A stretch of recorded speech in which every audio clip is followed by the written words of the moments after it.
North Sentinel Island. On the map, a tiny green dot in the Bay of Bengal. In reality, one of the few places where contact with the outside world is forbidden by law and deadly dangerous.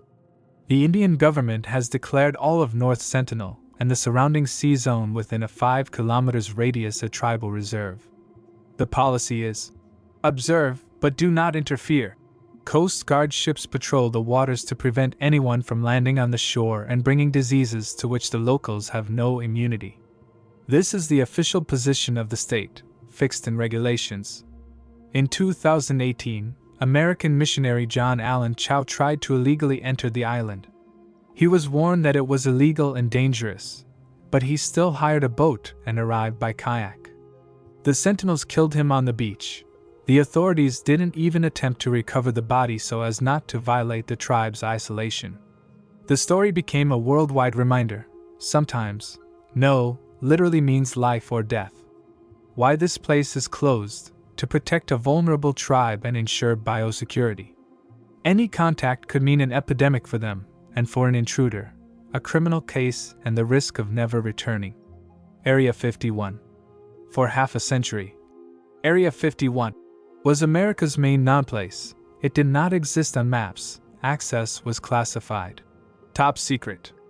Only in 2013 did the CIA officially acknowledge the site's existence by publishing a historical note about the U-2 spy plane project. Its tests were carried out on the dry lakebed of Groom in Nevada. Not about aliens, but about Cold War reconnaissance, high-altitude flights, and technologies that were decades ahead of civilian aviation.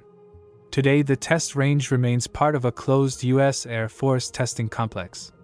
Roads are blocked, the perimeter is guarded, the airspace is a no-fly zone. The secrecy is practical: modern drones, sensors, radar. What was once only rumor now at least has coordinates, and still a minimum of details. Why this place is closed: ongoing defense tests and developments that cannot be revealed to competitors. Vatican Apostolic Archive. Until 2019, it was officially called the Vatican Secret Archive. Pope Francis renamed the institution to the Vatican Apostolic Archive. But this did not lead to free access. The archive is a workplace for scholars, not a museum. The figures are dry yet impressive: more than 85 kilometers of shelving, documents spanning more than 1,000 years, a significant part in an underground bunker beneath the Vatican Museum's courtyard. Access is granted only to qualified researchers with a recommendation and an approved topic. There are about 60 seats in the reading room per day, and modern collections are opened by pontificates with a time delay. For example, the materials of the pontificate of Pius XII were opened in 2020. A tourist cannot simply enter.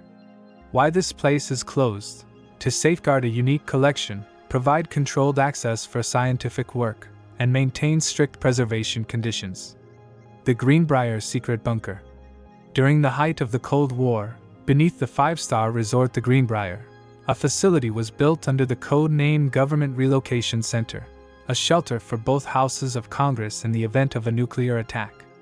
3 levels, 153 rooms, a studio for emergency addresses, its own power plant, a stockpile of provisions, enough for 1,100 people to survive the first weeks after a strike and continue the work of government. The project remained secret for 3 decades. In 1992, a Washington Post investigation exposed the bunker. The government immediately terminated the lease agreement.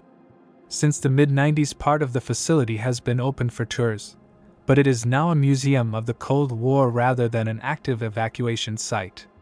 From the romance of Hidden America remain the 25-ton blast doors, heavy as fate, and the feeling that history sometimes hides right beneath the chandeliers of a ballroom.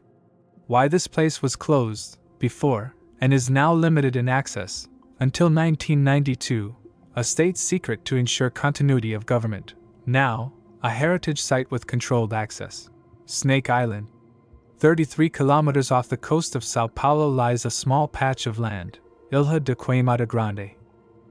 On maps it looks like a green spot, but in reality it is one of the most deadly places on the planet. It is home to an endemic species, the golden lancehead viper. Scientists have calculated The snake population density reaches 1 specimen per square meter. The viper's venom is necrotic. It destroys the victim's tissues and can kill a person in mere minutes. Therefore, the Brazilian government has completely closed the island to visitors. Only biologists with special permits may enter, and even then only in protective suits and for a short time. Why it is closed? To protect human lives and to preserve a unique yet dangerous ecosystem. Doomsday Vault. On the Arctic archipelago of Svalbard, in the permafrost, lies a giant bank of the future, the Svalbard Global Sea Vault. Since 2008, tunnels have been carved into the mountain of plateau permafrost where, at a stable temperature of -18 degrees Celsius, more than 1.1 million seed samples from all over the world are stored. This is humanity's insurance policy in case of a global catastrophe, from nuclear war to climate disaster. Ordinary tourists are barred from entry. Access is granted only to scientists and employees of the Crop Trust Foundation, and each country can send its own deposits. Inside there is no permanent staff, everything is automated. Even if the electricity is cut off, the permafrost will preserve the collection for decades. Why it is closed? A strategic reserve for the planet's food security. Venetian quarantine. The Venetian lagoon holds an island that Italians themselves call cursed. In the 14th century, plague victims were brought here. According to various estimates, tens of thousands perished. Their bodies were burned in mass graves, and even today the island's soil is half composed of human ash. In the 19th century, a psychiatric hospital was opened on the island.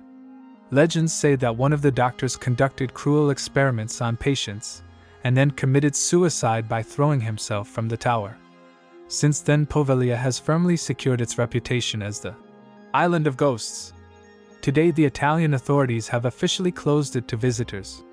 Tourists cannot enter, and the few researchers who have visited note that the atmosphere is so heavy that local fishermen try to steer clear of it. Why it is closed? Health risks, lack of infrastructure, and the site's historical trauma.